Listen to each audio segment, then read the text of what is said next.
Pickup ಐತಲ್ಲ, ನಾನು pickup ಗೆ ಫಿದಾ ಆಗ್ಬಿಟ್ಟೆ. ಸೊ ನಮ್ ಕಾರ್ಗೆ ಕೂಲೆಂಟ್ ಆಯಿಲ್ ಕೊರತೆ ಇದೆಯಂತೆ. ಅಣ್ಣ ಏನಾಗಲ್ಲ, ತಾನೇ ಹೋಗ್ ಬರ್ಬೋದು. ಇದು ನೀವು 60,000 ಇಂದ 80,000 ಓಡಿಸಬಹುದು. ಪೆಟ್ರೋಲ್ ಗಾಡಿ ಬೆಟರ, ಡೀಸೆಲ್ ಗಾಡಿ ಬೆಟರ? ಬಂದಿದೀವಿ ಬನ್ನಿ ಅಂತ ಫೋನ್ ಮಾಡಿದ್ರು, ಹೋಗ್ತಾ ಇದೀವಿ. ಇಂತೂ ದೊಡ್ಡಬಳ್ಳಾಪುರ ಕಾಲಿಟ್ವಿ. ಮಾಡಿದ್ರು ಕಮ್ಮಿ ಖರ್ಚಿನ ಗಾಡಿ. ಕಾರ್ ಮಾತ್ರ ಗನ್ ಇದ್ದಂಗ ಐತೆ. ಇವತ್ತಿಗೆ 8 ದಿನ ಆಯ್ತಷ್ಟೇ ಕೇರಳ ಹೊರಡಕ್ಕೆ.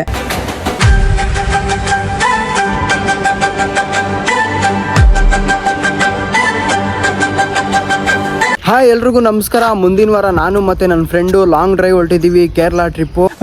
ಕೇರಳಗೆ ಹೋಗ್ತಾ ಇರೋದು ಇದೇ ಮಾರುತಿ 800 ಕಾರಲ್ಲಿ, ನಮ್ ದೊಡ್ಡಪ್ಪಂದು ಕಾರು. ಇದರಲ್ಲಿ ಸಣ್ಣ ಪುಟ್ಟ ಕೆಲಸ ಇದೆ, ಬ್ರೇಕ್ ಟೈಟ್ ಮಾಡಿಸ್ಬೇಕು, ಕೂಲೆಂಟ್ ಆಯಿಲ್ ಹಾಕ್ಸ್ಬೇಕು. ಸೊ ಬನ್ನಿ ಆನ್ ದಿ ವೇ ಮಾತಾಡ್ಕೊಂಡು ಹೋಗೋಣ. ಓಕೆನಾ? ದೊಡ್ಡಪ್ಪನು ಬರ್ತಾರಂತೆ, ಕರ್ಕೊಂಬರಕ್ ಹೋಗ್ತಾ ಇದೀನಿ. ಸೊ ಇಲ್ಲಿ ಯಾಕೋ ಸೂಟ್ ಆಗಿಲ್ಲ, ನಮ್ಗೆ ಪರಿಚಯ ಇದ್ರು ದೊಡ್ಡಬಳ್ಳಾಪುರದಲ್ಲೇನೆ, ಸಖತ್ತಾಗಿ ಮಾಡ್ತಾರ ಅವರು ರಿಪೇರಿ ಎಲ್ಲ. ಆಕ್ಚುಲಿ ನನಗೆ 800 ಪರ್ಸನಲಿ ಸಿಕ್ಕಾಬಟ್ಟೆ ಇಷ್ಟ. ಯಾಕೆ ಅಂತಂದ್ರೆ ಒಳ್ಳೆ ಪಿಕಪ್, ಮೈಲೇಜು ಚೆನ್ನಾಗೈತೆ, ಮೈಲೇಜು ಏನ್ ತೆಗ್ದಾಕಂಗಿಲ್ಲ. ಗಾಡಿ ಮಾತ್ರ ಗನ್ ನುಗ್ತಿದೆ ಗಾಡಿ. ನಮ್ ದೊಡ್ಡಪ್ಪನ ಮನೆ ಹತ್ರ ಬಂದೆ, ಏನ್ ಮಾಡ್ತಾರೋ ಏನೋ. ದೊಡ್ಡಪ್ಪ ಗೈಸ್ ಅಂತೂ ಇಂತೂ ರೆಡಿಯಾಗಿ ಬಂದ್ರು. ಹಾಯ್ ಮಾಡ್ರಿ ದೊಡ್ಡಪ್ಪ ನನ್ನ ಚಾನೆಲ್ಗೆ.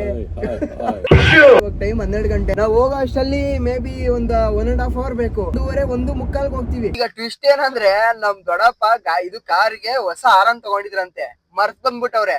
ತಿರ್ಗಾ ವಾಪಸ್ ಮನೆಗೆ ಹೋಗ್ತಾ ಇದೀವಿ. ಈಗ ನಮ್ ದೊಡ್ಡಪ್ಪ ಕಾರ್ ತಗೊಂಡಾಗಿಂದ ಕಾರೇ ಮುಟ್ಟಿಲ್ಲ, ಬರೀ ನಾನೇ ಓಡಾಡಿಸ್ತಾ ಇದೀನಿ. ಕಾರ್ ಮಾತ್ರ ಗನ್ ಇದ್ದಂಗ ಐತೆ. ಪಿಕಪ್ ಐತಲ್ಲ, ನಾನು ಪಿಕಪ್ ಗೆ ಫಿದಾ ಆಗ್ಬಿಟ್ಟೆ. ಹೌದಾ? ಫಸ್ಟ್ ಸ್ಟಾರ್ಟಿಂಗ್ ತಗೊಂಡ್ಬಂದ್ರು, ಅವತ್ತಿಂದ ಇವತ್ತಿನವರೆಗೂ ನಾನೇ ಓಡಾಡ್ತಾ ಇದೀನಿ ಕಾರಣ. ನಮ್ ದೊಡ್ಡಪ್ಪ ಮುಟ್ಟಕ್ಕೆ ಕೊಟ್ಟಿಲ್ಲ. ಮಾಡಿದ್ರು ಕಮ್ಮಿ ಖರ್ಚಿನ ಗಾಡಿ, ಮೈಲೇಜ್ ಬರುತ್ತೆ.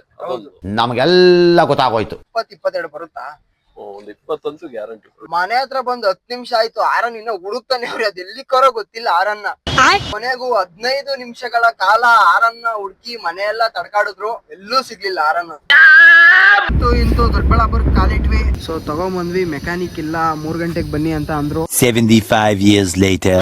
ಸೊ ಇವಾಗ ಫೋನ್ ಮಾಡಿದ್ರು, ಬಂದಿದೀವಿ ಬನ್ನಿ ಅಂತ ಫೋನ್ ಮಾಡಿದ್ರು, ಹೋಗ್ತಾ ಇದೀವಿ. ನೋಡೋಣ ನಮ್ ಕಾರ್ಗೆ ಏನೇನೆಲ್ಲ ಹುಷಾರಿಲ್ಲ, ಯಾವ ರೀತಿ ಇಂಜೆಕ್ಷನ್ ಕೊಡಿಸ್ಬೇಕು, ಯಾವ ರೀತಿ ಟ್ಯಾಬ್ಲೆಟ್ಸ್ ನ ಕೊಡಿಸ್ಬೇಕು.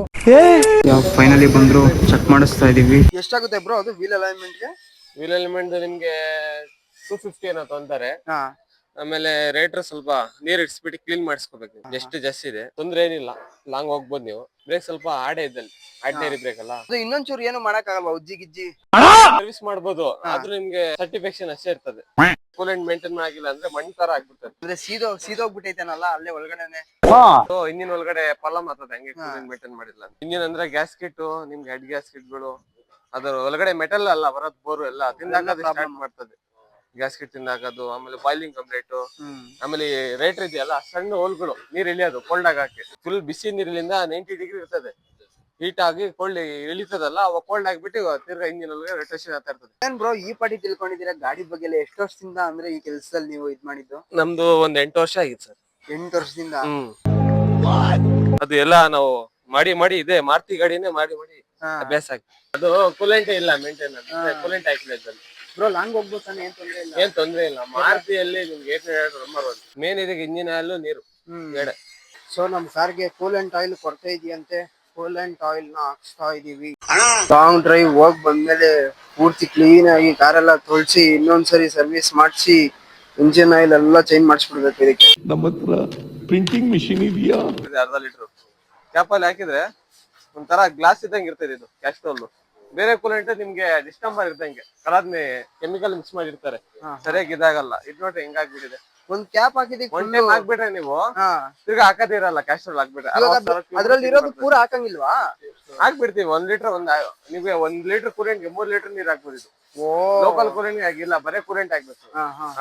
ಇದು ನೀವು 60,000 ಇಂದ 80,000 ಓಡಿಸ್ಬೋದು, ತೊಂದ್ರೆ ಏನಿಲ್ಲ. ಆಗ್ತಿದೆ ಇವಾಗ ನೋಡ್ರಿ, ಕೋಲ್ಡ್ ಹಾಕಿದ್ವಿ, ನೀರು ಫುಲ್ ಬಿಸಿ ಬಂದ್ಬಿಟ್ಟಿದೆ. ಬೇಗ ಪೆಟ್ರೋಲ್ ಗಾಡಿಯಲ್ಲಿ ಬೇಗ ಬಿಸಿಯಾಗಿ ಬರ್ತದೆ. ಡೀಸೆಲ್ ಗಾಡಿಯಲ್ಲಿ 1 ಅವರ್ ಆಗ್ತದೆ ಫ್ಯಾನ್ ಓಡಕ್ಕೆ.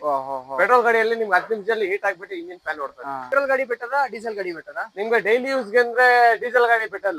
ಯಾವಾಗ ಒಂದ್ಸತಿ ಅಂದ್ರೆ ಪೆಟ್ರೋಲ್ ಗಾಡಿ ಬೆಟರ್. ಯಾಕಂದ್ರೆ ನೀವು 6 ತಿಂಗಳು ನಿಲ್ಸ್ಬಿಟ್ಟು ಸ್ಟಾರ್ಟ್ ಮಾಡೋದು, ವರ್ಷಕ್ಕೆ ಸ್ಟಾರ್ಟ್ ಆದ್ರೆ ಪೆಟ್ರೋಲ್ ಗಾಡಿ ಆತರ. ಬ್ರೋ ಇದು ಎಷ್ಟು ಬರ್ಬೋದು ಮೈಲೇಜ್ ಅಂದಾಜು? ಇದು ನಿಮ್ಗೆ ಲಾಂಗ್ ಅಲ್ಲಿ 22 ಬರ್ತದೆ, ಲೋಕಲ್ ಅಲ್ಲಿ ಅಂದ್ರೆ 19 ಇಂದ 20 ಬರ್ತದೆ. ಇಷ್ಟು ಡಿಮ್ಯಾಂಡ್ ಐತೆ ಈ ಕಾರಿಗೆ, ಅದು 5 ಸ್ಪೀಡಿಗೆ ಅಂತ ಗೊತ್ತಿರಲಿಲ್ಲ, ಇವತ್ತೇ ಗೊತ್ತಾಗಿದ್ದು. ಹೌದಾ? ಕೂಲೆಂಟ್ ಆಯಿಲ್ ಎಲ್ಲ ಹಾಕಿದ್ರು, ವೀಲ್ ಅಲೈನ್ಮೆಂಟ್ ಮಾಡಿಸ್ಬೇಕಂತೆ, ಮಾಡಿಸ್ಬಿಡೋಣ. ಕೆಜಿ ತೂಕ ಎತ್ತುತ್ತದು ಅದು. ಇದು ನಿಮ್ಗೆ ಅದ್ರ ಮೇಲೆ ಕೊಟ್ಟವ್ರೆ 3 ಟನ್ ಅಂತ ಇದೆ ಕೆಪಾಸಿಟಿ. ಇದು ಹೇರ್ ಜಾಕ್ 3000 ಕೆಜಿ. 3000 ಕೆಜಿ. ಲಾರಿಗಳು ಹಿಂಗೆ ಬರೋದು ನಿಮ್ಗೆ ಹೇರ್ ಜಾಕ್. ಹಿಂದೆಗಡೆ ಟೈರ್ ಅಲ್ಲಿ ಇರುತ್ತಲ್ಲ ಅಣ್ಣ, ಏನಾಗಲ್ಲ ತಾನೇ, ಹೋಗ್ ಬರ್ಬೋದು. ಅಲೈನ್ಮೆಂಟ್ ಮಾಡ್ಸ್ಕೊಂಡು ಹೋಗ್ಬಿಡ್ರಿ. ತಿರ್ಗಾ ನೆಕ್ಸ್ಟ್ ಟೈಮ್ ಬಂದಾಗ ಇದು ಲೋವರ್ ಆರ್ಮ್, ಇದು ಶಾಕ್ ಅಬ್ಸರ್ವರ್, ಸ್ಟೇರಿಂಗ್ ಬಾಕ್ಸ್ ಅದೊಂದು ಪ್ರಾಬ್ಲಮ್ ಇದೆ, ಅದು ಸ್ವಲ್ಪ ಚೆಕ್ ಮಾಡ್ಕೊಡ್ರಿ. ಇವ್ರ ಏನ್ ಹೇಳಿದ್ರು ಅಂದ್ರೆ ನಮ್ ದೊಡ್ಡಪ್ಪ ಹೋಗ್ ಬಂದ್ಮೇಲೆ ಕೂಲೆಂಟ್ ಆಯಿಲ್, ಬ್ರೇಕ್ ಪ್ಯಾಡ್, ಏನೇನೈತೆ ಆಕ್ಸೆಸರೀಸ್ ಪೂರಾ ಚೇಂಜ್ ಮಾಡ್ಸ್ಬಿಡೋಣ ಅಂತ ಅಂದ್ರು. ನಿಮ್ಗೆ ಕೂಲೆಂಟ್ ಆಗ್ತಿಲ್ಲ ಅಂದ್ರೆ ಓವರ್ ಹೀಟ್ ಆಗಿ ಪೈಪ್ ಹೊಡ್ಕೋಗೋದು. ಅದೇ ಕೂಲೆಂಟ್ ಮೇನ್ ಕೂಲೆಂಟ್ ಇದೆ. ನಿಲ್ಲಿಸ್ದಾಗ ಕೊತ್ತ ಕುದಿಯೋದು, ನಾ ಅದನ್ನ ನೋಡ್ಕೊಂಡು ಮೇಬಿ ಹೋಗಿರ್ಬೇಕು ಅಂದಾಗ ಗೊತ್ತಾಗಿ ಹಾಕ್ಸಿದ್ದು. ಇಂಜಿನ್ ನೋಡಿ ಹೇಗಿದೆ. ಇದಕ್ಕೆ ಫ್ರಂಟ್ ಡಿಸ್ಕ್ ಬ್ರೇಕ್ ಬರುತ್ತೆ, ಹಿಂದೆಗಡೆ ಡ್ರಮ್ ಬ್ರೇಕ್ನೆ. ಗಾಡಿ ಎಲ್ಲ ಕಂಪ್ಲೀಟ್ ಆಗಿ ರೆಡಿ ಮಾಡಿಸಿದ್ವಿ. Congratulation brother, congratulation. ಇವತ್ತಿಗೆ 8 ದಿನ ಆಯ್ತಷ್ಟೇ ಕೇರಳ ಹೊರಡಕ್ಕೆ.